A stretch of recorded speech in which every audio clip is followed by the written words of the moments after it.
حدثنا عبد الله بن مسلمة قال حدثنا ابن ابي حازم عن ابيه عن سهل بهذا وقال ما كنا نقيل ولا نتغدى الا بعد الجمعة. صحابہ کرام کیا کہتے ہیں کہ ہم قیلولہ نہیں کرتے تھے اور کھانا نہیں کھاتے تھے مگر جمعے کی نماز پڑھ کے. یعنی جمعے کے دن جمعہ پڑھ کے کھانا اور قیلولہ ہونا چاہیے. اور عام دنوں میں جیسے گرمی وغیرہ ہے تو کھانا کھا کے تھوڑا آرام کر کے بھی ظہر کی نماز پڑھی جا سکتی ہے. باب القائلۃ بعد الجمعہ، جمعہ کے بعد قیلولہ کرنا. حدثنا محمد بن عقبۃ الشیبانی قال حدثنا ابو اسحاق الفزاری عن حمید قال سمعت انس یقول كنا نبکر الى الجمعة ثم نقیل. حضرت انس کہتے ہیں کہ ہم جمعہ جلدی پڑھتے، نبکر بکرا کہتے ہیں نا صبح کو، جلدی پڑھتے تھے، ثم نقیل پھر قیلولہ کرتے تھے. حدثنا سعید بن ابی مریم قال حدثنا ابو غسان قال حدثني ابو حازم عن سهل قال كنا نصلي مع النبي صلی اللہ علیہ وسلم الجمعة ثم تكون القائلة، کہ ہم نبی صلی اللہ علیہ وسلم کے ساتھ جمعہ پڑھتے پھر قیلولہ کیا کرتے تھے. بسم اللہ الرحمن الرحیم. ابواب صلاة الخوف، خوف کی نماز کا بیان. وقول اللہ تعالی، اللہ تعالی کا فرمان ہے، آیت ہے قرآن پاک کی، وَإِذَا ضَرَبْتُمْ فِي الْأَرْضِ، جب تم زمین میں سفر کرو، فَلَيْسَ عَلَيْكُمْ جُنَاحٌ، تو تم پر کوئی گناہ نہیں، أَن تَقْصُرُوا مِنَ الصَّلَاةِ، کہ نماز کو کم کر لو، قصر پڑھو. إِنْ خِفْتُمْ، اگر تمہیں ڈر ہو، أَن يَفْتِنَكُمُ الَّذِينَ كَفَرُوا، کہ فتنے میں ڈال دیں گے تم کو وہ لوگ جنہوں نے کفر کیا. إِنَّ الْكَافِرِينَ كَانُوا لَكُمْ عَدُوًّا مُبِينًا، کیونکہ کافر تو تمہارے کھلے دشمن ہیں. وَإِذَا كُنْتَ فِيهِمْ، اب حضور صلی اللہ علیہ وسلم کو ارشاد اللہ تعالیٰ کا کہ جب آپ ان کے درمیان موجود ہوں تو کیا کریں؟ فَأَقَمْتَ لَهُمُ الصَّلَاةَ، آپ ان کے لیے نماز قائم کریں، یعنی جماعت سے پڑھائیں. فَلْتَقُمْ طَائِفَةٌ مِّنْهُمْ، اور چاہیے کہ کھڑا ہو ایک گروہ ان میں سے، مَعَكَ آپ کے ساتھ، وَلْيَأْخُذُوا أَسْلِحَتَهُمْ، اور چاہیے کہ وہ نماز میں بھی اپنا اسلحہ اٹھا کے رکھیں. فَإِذَا سَجَدُوا، پھر جب وہ سجدہ کر لیں، فَلْيَكُونُوا مِنْ وَرَائِكُمْ، تو وہ تمہارے پیچھے آ جائیں. وَلْتَأْتِ طَائِفَةٌ أُخْرَىٰ، اور چاہیے کہ دوسرا گروہ آ جائے. لم یصلوا، جس نے ابھی نماز نہیں پڑھی، فلیصلوا معک، تو وہ آپ کے ساتھ نماز پڑھ لیں. ولیأخذوا حذرهم، چاہیے کہ احتیاط لیے رہیں. واسلحتهم، اور اسلحہ اٹھائے رکھیں. ود الذین کفروا، کافر چاہتے ہیں، کیا چاہتے ہیں؟ لو تغفلون، کاش تم غافل ہو جاؤ، ان اسلحتکم، اپنے اسلحے سے، وامتعتکم، اور اپنے ساز و سامان سے، فیمیلون علیکم میلۃ واحدہ، پھر تم پر جھپٹ پڑے یک بارگی جھپٹنا. ولا جناح علیکم، اور تم پہ کوئی گناہ نہیں، ان کان بکم اذی من مطر، کہ اگر بارش کی وجہ سے تمہیں کوئی تکلیف ہو، او کنتم مرضی، یا تم بیمار ہو، ان تدعوا اسلحتکم، کہ اپنا اسلحہ ایک طرف رکھ دو. یعنی جنگ میں ہر حال میں اٹھائے رکھنا فرض نہیں. اگر بوجہ مجبوری اسلحہ نہ اٹھا کے چل پھر سکو، پھسلن کا ڈر ہو، بیمار ہو کہ اٹھا ہی نہیں پا رہے، تو اسلحہ اتارنے میں بھی گناہ نہیں ہے. یہ اس لیے بات کی گئی کہ پیچھے گزرا نا کہ نماز میں بھی اسلحہ اٹھا کے رکھو، تو اس سے شبہ پڑ گیا کہ کہیں ایسا نہ ہو کہ اگر نماز میں اٹھانا اتنا لازم ہے تو ہر حال میں ہی اٹھانا چاہیے. فرمایا نہیں، عذر کی وجہ سے نہ بھی اٹھاؤ تو معاف ہے. وَخُذُوا حِذْرَكُمْ، لیکن پھر بھی احتیاط رکھو. ان اللہ اعد للکافرین عذابا مہینا، بے شک اللہ نے کافروں کے لیے خوار کرنے والا، رسوا کن عذاب مہیا کر رکھا ہے. تو اکثر علماء کے نزدیک یہ آیت جو ہے یہ سفر میں قصر کرنے کے بارے میں ہے. کہ شروع میں جیسے آتا ہے نا کہ جب تم زمین میں چلو تو کوئی حرج نہیں کہ نماز قصر کر لو. ان خفتم، خاص طور پر اگر تمہیں ڈر ہو، دشمن کا خوف ہو، تو اس لیے بعض نے کہا نہیں یہ صرف دشمن کے خوف کے وقت، اور بعض نے کہا نہیں سفر بھی اور دشمن کا خوف دونوں چیزوں میں قصر ہو سکتی ہے. لیکن بعض لوگ آج بھی یہ کہتے ہیں، ویسا ہی جیسے حضرت عبداللہ بن عمر سے کہا گیا کہ ہم قرآن میں تو کہیں قصر کا ذکر نہیں پاتے مسافر کے لیے، تو انہوں نے کہا کہ ہم تو وہی کرتے ہیں جو ہم نے اپنے پیغمبر کو کرتے ہوئے دیکھا. یعنی اگر قرآن میں تم سمجھتے ہو کہ یہ آیت جو ہے یہ عام مسافر کے لیے نہیں بلکہ صلاۃ خوف کی نماز ہے یہاں، تو ہم نے اپنے حضور محمد صلی اللہ علیہ وسلم کو عام سفر میں جو کہ خوف کے علاوہ بھی ہوتا تھا اس میں بھی قصر کرتے ہوئے دیکھا، اس لیے ہم قصر کرتے ہیں. جس سے کیا پتہ چلتا ہے کہ صرف جنگ کی حالت میں قصر نہیں بلکہ عام حالات میں بھی مسافر قصر کر سکتا ہے. اور پھر آپ دیکھ رہے ہیں کہ عبداللہ بن عمر رضی اللہ تعالیٰ عنہ جن کو یہ سعادت نصیب تھی کہ ہر چیز میں سنت کے اتباع میں سب سے آگے ہوتے. اب احادیث ہیں. حدثنا ابو الیمانی قال اخبرنا شعیب عن الزہری قال سألته هل صلی النبی صلی اللہ علیہ وسلم یعنی صلاۃ الخوف.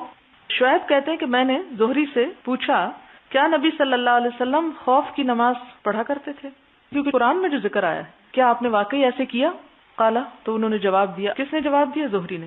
اخبرنی سالم ان عبداللہ ابن عمر رضی اللہ عنہما قال غزوت مع رسول اللہ صلی اللہ علیہ وسلم، کہ میں نبی صلی اللہ علیہ وسلم کے ساتھ جنگ میں گیا، قبل نجد، نجد کی طرف، تہامہ اور یمن سے لے کے عراق اور شام تک کا علاقہ، فوازین العدو، تو ہم نے مقابلہ کیا یا سامنے آئے دشمنوں کے. یہ جو نجد کی طرف ہوا تھا نا، یہ غزوہ ذات الرقاع تھا. فصاففنا لہم، پھر ہم نے ان کے لیے صفیں باندھ دی، یعنی دشمن کے سامنے جب ہم آئے تو ہم نے صفیں باندھ لی. فقام رسول اللہ صلی اللہ علیہ وسلم، تو آپ صلی اللہ علیہ وسلم کھڑے ہو گئے. یصلی لنا، نماز پڑھا رہے تھے ہم کو. فقامت طائفۃ معہ، تو ایک گروہ آپ کے ساتھ کھڑا ہو گیا. تصلی، نماز پڑھ رہا تھا. واقبلت طائفۃ، اور سامنے آ گیا ایک گروہ، علی العدو، دشمن کے، یعنی پورا لشکر دو حصوں میں بٹ گیا. ایک حصہ دشمن کے مقابلے پہ آ گیا اور دوسرا نماز پڑھنے لگ گیا. ورکع رسول اللہ صلی اللہ علیہ وسلم، اور رکوع کر لیا آپ صلی اللہ علیہ وسلم نے، بمن، ساتھ اس کے جو معہ آپ کے ساتھ تھا. وسجد سجدتین، اور آپ نے 2 سجدے کیے، یعنی سب لوگوں نے 2 سجدے کیے. ثم انصرفوا، پھر یہ لوگ چل دیے، کہاں؟ دشمن کے سامنے. مکانت طائفۃ التی، اس گروہ کی جگہ پر، لم تصلی، جس نے ابھی نماز نہیں پڑھی تھی. فجاؤ، پھر وہ آ گئے. کون آ گئے؟ وہ دوسرے جو ابھی نماز جنہوں نے نہیں پڑھی. فرکع رسول اللہ صلی اللہ علیہ وسلم بہم رکعتن، تو آپ نے ان لوگوں کو 1 رکعت نماز پڑھائی. وسجد سجدتین، 2 سجدے کیے. ثم سلم، پھر آپ نے سلام پھیر دیا. فقام کل واحد منہم، تو ان میں سے ہر ایک خود کھڑا ہوا. فرکع لنفسہ رکعتن، تو انہوں نے اپنے لیے 1 رکعت پڑھ لی. وسجد سجدتین، اور 2 سجدے کیے. یعنی کیا پتہ چلتا ہے کہ آپ صلی اللہ علیہ وسلم امام تھے.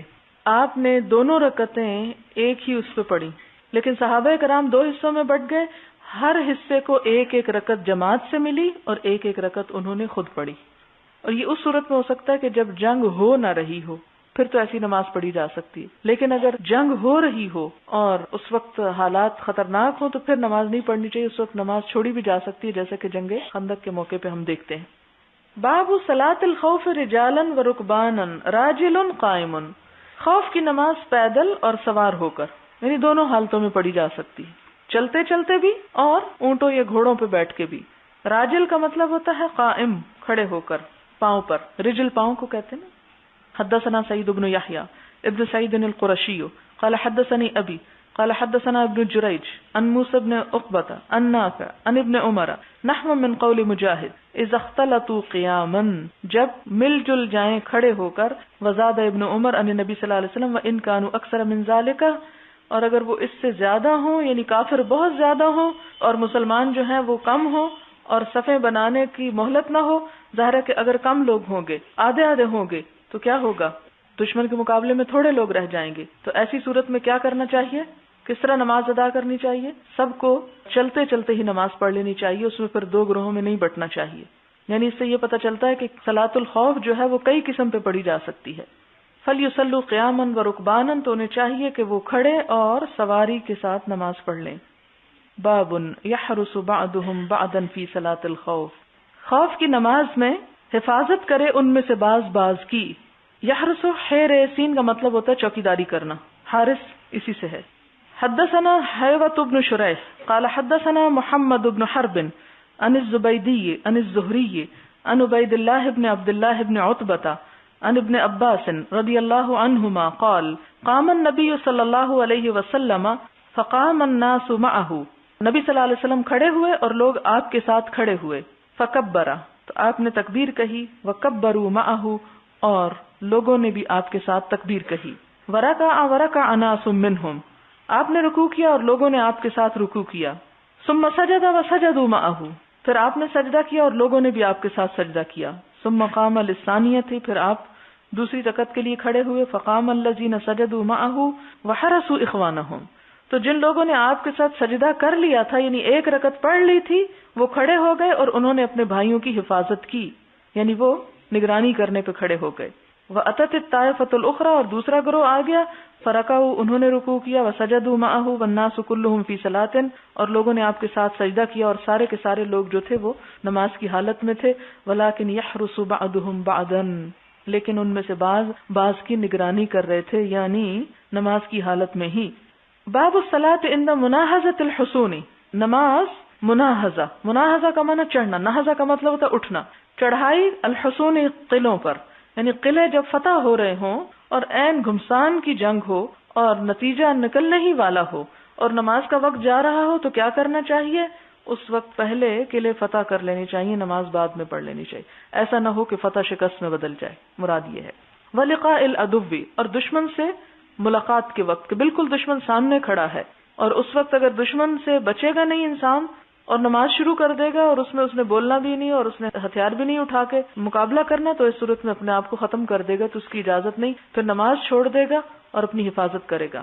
وقال الاوزاعی، اوزاعی نے کہا، ان کان تہیأ الفتح، کہ جب تیار ہو فتح، تہیأ مہیا ہو یعنی فتح ہونے ہی والی ہو، ولم یقدروا علی الصلاۃ، اور وہ نماز پر قدرت نہ پائیں، یعنی نماز کا موقع ہی نہیں، مہلت ہی نہیں، صلوا ایماء، اشارے سے نماز پڑھ لیں، کل امرئ لنفسہ، ہر شخص خود نماز اپنی پڑھ لیں، جماعت نہ کریں۔ پھر فإن لم يقدروا علی الایماء، اور اگر اشارے پر بھی قدرت نہ رکھتے ہوں، یعنی اشارے سے بھی نماز نہ پڑھ سکیں، اخروا الصلاۃ، تو نماز میں تاخیر کر دیں، حتی ینکشف القتال، یہاں تک کہ ختم ہو جائے لڑائی، او یأمنوا، یا امن ہو جائے، فیصلوا رکعتین، تو پھر 2 رکعت نماز پڑھیں گے، فإن لم يقدروا، پھر اگر نہ وہ قدرت پائیں، صلوا رکعتا وسجدتین، تو 1 رکعت پڑھیں گے اور 2 سجدے، فإن لم يقدروا، پھر اگر نہ انہیں قدرت ہو، فلا یجزیہم التکبیر، اور نہ ان کو کافی ہو تکبیر، ویؤخرونها حتی یأمنوا، اور اس کو تاخیر کر لیں یہاں تک کہ امن ہو جائے، یعنی صرف پھر اللہ اکبر کہہ دینا کافی نہیں ہے، نماز پڑھنی ہوگی اور نماز پھر لیٹ کر کے پڑھ لیں، مراد یہ ہے۔ وبہ قال مکحول، مکحول کی بھی یہی رائے ہے۔ وقال انس، اور انس کہتے ہیں، حضرت عند مناہضۃ حصن تستر، حضرت انس کہتے ہیں کہ میں حاضر تھا تستر کا قلعہ فتح کرنے کے موقع پر، قلعے پہ چڑھائی کے موقع پر۔ تستر ایک علاقے کا نام ہے، اہواز کے شہروں میں سے ایک ہے۔ حضرت عمر کی خلافت میں 20 ہجری میں یہ شہر فتح ہوا تھا اور حضرت انس وہاں پر شریک تھے۔ وقت کیا تھا؟ عند اضاءۃ الفجر، فجر کا وقت تھا، صبح سویرے کا وقت تھا، نماز کا وقت تھا۔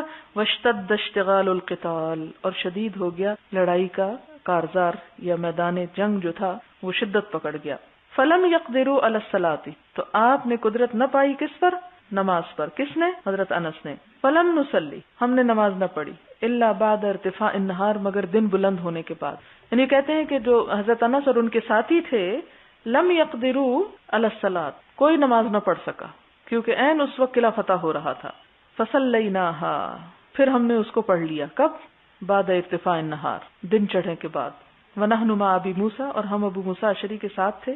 ففتح لنا، ہمیں فتح ہو گئی۔ وقال انس، انس کہتے ہیں، وما یسرنی، اور نہیں خوش کرتی مجھ کو، بتلک الصلاۃ، اس نماز کے عوض، الدنیا وما فیہا،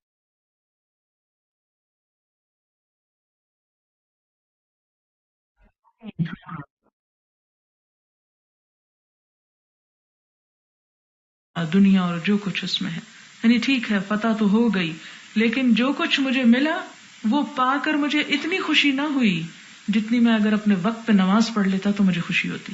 یعنی وقت پر نماز پڑھنا جو ہے افضل ترین کاموں میں سے ہے۔ اور وہ کہتے ہیں کہ ٹھیک ہے فتح تو ہو گئی، لیکن اس نماز کے جانے کا مجھے بہت افسوس ہوا۔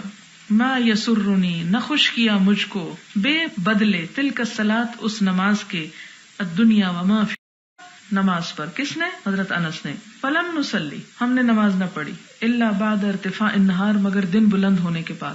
یعنی کہتے ہیں کہ جو حضرت انس اور ان کے ساتھی تھے، لم یقدروا علی الصلاۃ، کوئی نماز نہ پڑھ سکا کیونکہ عین اس وقت قلعہ فتح ہو رہا تھا۔ فصلیناھا، پھر ہم نے اس کو پڑھ لیا، کب؟ بعد ارتفاع النہار، دن چڑھنے کے بعد۔ ونحن مع ابی موسیٰ، اور ہم ابو موسیٰ اشعری کے ساتھ تھے۔ ففتح لنا، ہمیں فتح ہو گئی۔ وقال انس، انس کہتے ہیں، وما یسرنی، اور نہیں خوش کرتی مجھ کو، بتلک الصلاۃ، اس نماز کے عوض، الدنیا وما فیہا، دنیا اور جو کچھ اس میں ہے۔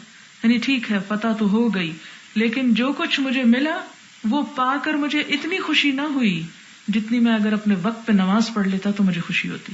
یعنی وقت پر نماز پڑھنا جو ہے افضل ترین کاموں میں سے ہے۔ اور وہ کہتے ہیں کہ ٹھیک ہے فتح تو ہو گئی، لیکن اس نماز کے جانے کا مجھے بہت افسوس ہوا۔ ما یسرنی، نہ خوش کیا مجھ کو، بے بدلے، تلک الصلاۃ، اس نماز کے، الدنیا وما فیہا، دنیا اور جو کچھ اس کے اندر ہے اس نے۔ لیکن ہم دنیا کے چھوٹے چھوٹے کاموں کی وجہ سے اپنی نمازیں گنوائے چلے جاتے ہیں۔ ہر چیز امپورٹنٹ ہے، ایک نماز وہ سب سے آخری بات ہے۔ اور اس کے برعکس صحابہ کرام، نماز اہم ہے، بڑے بڑے ملک فتح کرنے سے بھی زیادہ خوشی کی بات ہے۔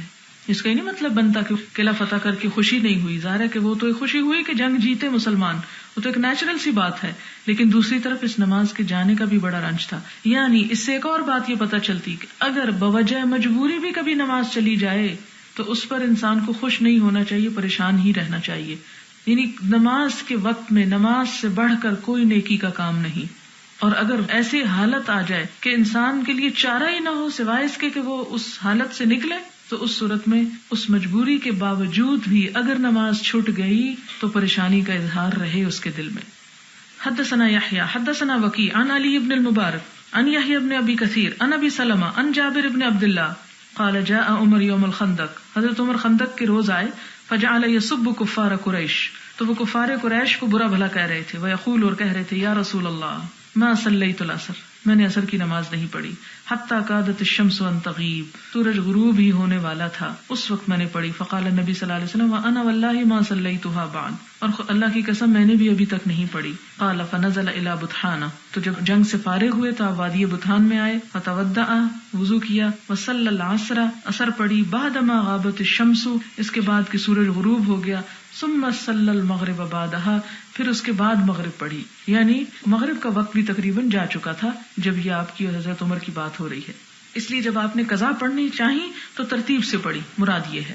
باب صلاۃ الطالب والمطلوب، طالب چاہنے والا، کس کا؟ یہاں دشمن مراد ہے. والمطلوب، یا جو خود وانٹڈ ہو، یعنی ایک انسان جو دشمن کا پیچھا کر رہا ہو یا دشمن اس کا پیچھا کر رہا ہو، تو وہ کیسے نماز پڑھے؟ راکبن، سوار ہو کر، و ایمان، اور اشارہ کر کے. یعنی مثلاً ایک شخص سواری پہ دوڑا چلا جا رہا ہے، دشمن اس کے پیچھے آ رہا ہے، نماز کا وقت جا رہا ہے، تو وہ کیا کرے؟ سواری پر ہی پڑھ لے نماز. اور دوسرا کیا کرے؟ اگر سواری روکنے کی گنجائش نہیں، مثلاً گھوڑے وغیرہ پہ ہے، تو اس صورت میں اشاروں سے ہی نماز پڑھ لے، لیکن پڑھ لے.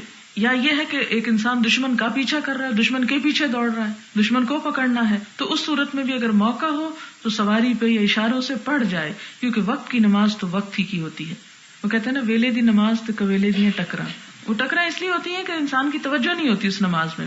وقال الولید ذکرت للاوزاعی، میں نے ذکر کیا اوزاعی سے، صلاۃ شرحبیل ابن صمت، شرحبیل بن صمت کی نماز کا، واصحابی، اور اس کے ساتھیوں کی، علی ظہر الدابہ، جانور کی پشت پر. فقال کذالک الامر عندنا اذا تخوف، تو انہوں نے کیا جواب دیا کہ اسی طرح تھا ہم کو حکم نماز پڑھنے کا جب خوف کی حالت ہو. یعنی خوف اور مجبوری میں کس طرح نماز ادا ہو جائے گی؟ سواری پر اور اشاروں سے بھی. اذا تخوف الفوت، کہ جب فوت ہونے کا ڈر ہو کہ جگہ تک پہنچنے میں نماز چلی جائے گی، تو پھر سواری پر بیٹھ کے انسان پڑھ لے. عموماً لوگ پوچھتے ہیں اچھا گاڑی میں نماز پڑھ سکتے ہیں کہ نہیں؟ اگر ڈر ہو کہ جہاں گاڑی جا کے رکے گی وہاں نماز ہی چلی جائے گی، مثلاً ایک عام حالات ہوتے ہیں کہ کھلی سڑک ہے، آپ جا رہے ہیں، جہاں چاہیں گاڑی روک دیں، جہاں چاہیں آپ پڑھ لیں. بعض جگہ ایسی ہوتی ہیں کہ جہاں آپ عین سڑک پہ گاڑی نہیں روک سکتے، کہ آپ خدا نخواستہ غلط جگہ پہ روکیں گے، پیچھے سے کوئی اور آ کے آپ کو مار دے گا، یا قانونی طور پر جرم ہوتا ہے وہاں گاڑی روکنا. مثلاً بعض ویسٹرن کنٹریز ایسی ہوتی ہیں کہ جہاں پر آپ سڑک کے بیچ میں گاڑی نہیں روک سکتے، اور سڑکیں بھی اتنی لمبے لمبے پل ہیں اور اتنے لمبے لمبے کراسنگز ہیں کہ آپ کا وقت ہی چلا جائے. مثلاً مغرب کی نماز ہے، چھوٹی سا وقت ہے، تو آپ کو پتا ہے کہ آپ گھر تک نہیں پہنچ سکیں گے، اتنی لمبی سڑک اور بیچ میں بھی نہیں روک سکتے، تو اب کیا کریں؟ وہیں پڑھ لیں رستے میں. بعض اوقات آپ ایسی حالت میں ہوتے ہیں کہ گاڑی چلا نہیں سکتے. مثلا کراچی میں آپ دیکھیں کہ ایسے روڈ بلاک ہو جاتے ہیں یا اتنی ٹریفک جیم ہو جاتی ہے کہ آپ باوجود تڑپنے اور کوشش کرنے کے اس ہجوم سے نکل کے ہی نہیں جا سکتے. اب عصر کا وقت ہے، آپ تو اپنے ٹائم پہ نکلے کہ میں اتنی وقت میں جا کے فلاں جگہ اطمینان سے نماز پڑھ لوں گا، وضو کر کے آپ چل پڑے. آگے ہے کہ ٹریفک جیم ہے، ہلنے کا نام نہیں لے رہی، نماز ہے کہ جا رہی ہے. اب آپ پریشان ہیں کہ مسئلہ پتہ ہی نہیں کہ ہم کریں کیا. ایسی صورت میں آپ کیا کریں؟ سواری پر ہی نماز پڑھ لیں. اور اس میں یہ کہ کھڑی ہے اگر گاڑی تو دیکھ لیں اندازن کہ قبلہ کس طرف ہے، کوشش کریں، تحری کریں، نہ ملے تو جدھر بھی آئے پھر وہ اس کو ادا کر لیں. کیوں؟ ان الصلاۃ کانت علی المؤمنین کتابا موقوتا، وقت کی پابندی کے ساتھ نماز فرض ہے. اور یہ جو صلاۃ الخوف میں پہلا درجہ، وہ حدیث آئی تھی کہ آپ صلی اللہ علیہ وسلم آگے تھے اور صحابہ میں سے ایک نے جماعت میں نماز پڑھی، پھر دوسری نے. اس سے کیا پتا چلتا ہے کہ جب کسی لشکر نے پڑاؤ ڈالا ہوا ہو اور ابھی گھمسان کی جنگ نہ ہو رہی ہو تو اس میں انتظار بھی ہوتا ہے نا. بعض اوقات آپ دیکھیں 1 دن گزر گیا، 2 دن، 3 دن، جنگ نہیں شروع ہوئی، لیکن ہر وقت خوف کی حالت ہے، چوکنے ہیں مسلمان کے کسی وقت بھی حملہ ہو سکتا ہے. تو ایسی صورت میں کہ خوف تو ہے لیکن جنگ ہو نہیں رہی تو جماعت سے ہی پڑھنی چاہیے. اس سے ایک تو نماز کی اہمیت کا پتہ چلتا ہے اور دوسرا جماعت کی اہمیت کا پتہ چلتا ہے کہ حتی الوسع جماعت کا اہتمام جو ہے وہ کرنا چاہیے. لیکن اگر گھمسان کی جنگ ہو رہی ہے تو جو بھی صورت میسر ہے، سواری پہ پڑھ سکتا ہے تو پڑھ لے. ٹینک چلا رہا ہے اور ساتھ ساتھ نماز پڑھ رہا ہے اور اسے پتا ہے کہ ابھی آدھے گھنٹے کا فرق ہے، اتنا مجھے چلانا پڑے گا، تو وہ نماز بیچ میں پڑھ لے. دوسرا یہ ہے کہ اگر ایسی پوزیشن میں ہے کہ اس کو موڑنا ہے یا آگے پیچھے اسے کرنا ہے تو ایسی صورت میں ساتھ ساتھ اشاروں کے نماز بھی پڑھتا جائے اور اپنا کام بھی کرتا جائے. اور یا پھر یہ ہے کیا اس کو پتا ہے کہ میں ایک لمحے کے لیے غافل ہوا تو ساری فوج جو ہے پیچھے برباد ہو جائے گی، تو اس میں پھر کیا کرے، پوسٹ پون کر دے، پھر وقت کے گزرنے کے بعد نماز پڑھ لے. تو یہ مختلف سہولتیں، ایک نہیں تو دوسرا، دوسرا نہیں تو تیسرا، کئی آپشنز دی گئی تاکہ ایک انسان کام کر جائے جیسے بھی ممکن ہو.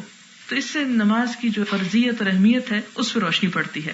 واحتج الولید بقول النبی صلی اللہ علیہ وسلم لا یصلین احد العصر الا فی بنی قریظہ، اور احتجاج کیا، احتجاج کا مطلب دلیل لی ہے ولید نے نبی صلی اللہ علیہ وسلم کے قول سے کہ لا یصلین احد العصر، کوئی نہ پڑھے تم میں سے عصر کی نماز الا فی بنی قریظہ، مگر بنی قریظہ میں جا کر. یہ بنی قریظہ کیا تھے؟ بنی قریظہ مدینہ کے یہودی تھے جنہوں نے معاہدہ توڑا تھا، دغا بازی کی، مسلمانوں کا ساتھ دینے کی بجائے جنگ احزاب میں کس کا ساتھ دیا؟ آنے والے لشکروں کا ساتھ دیا.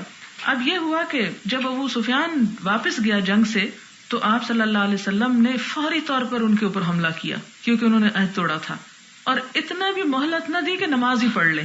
آپ نے فرمایا کہ چلو جاؤ، حملہ آور ہو جاؤ، اثر بھی نہ پڑھو جب تک بنو قریظہ میں نہ پہنچ جاؤ، یعنی وہاں پہنچ کے اثر پڑھو گی. تو اس سے کیا پتہ چلتا ہے کہ نماز آپ نے تاخیر کروا دی. کس وجہ سے؟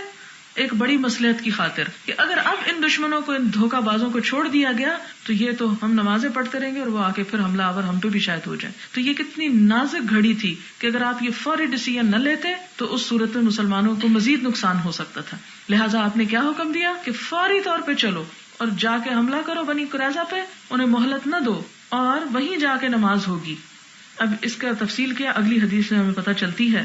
باب حدثنا عبداللہ ابن محمد ابن اسماء قال حدثنا جویریہ عن نافع عن ابن عمر قال قال النبی صلی اللہ علیہ وسلم لنا لما رجع من الاحزاب، کہ نبی صلی اللہ علیہ وسلم جب جنگ احزاب سے لوٹے تو ہمیں حکم دیا، کیا فرمایا؟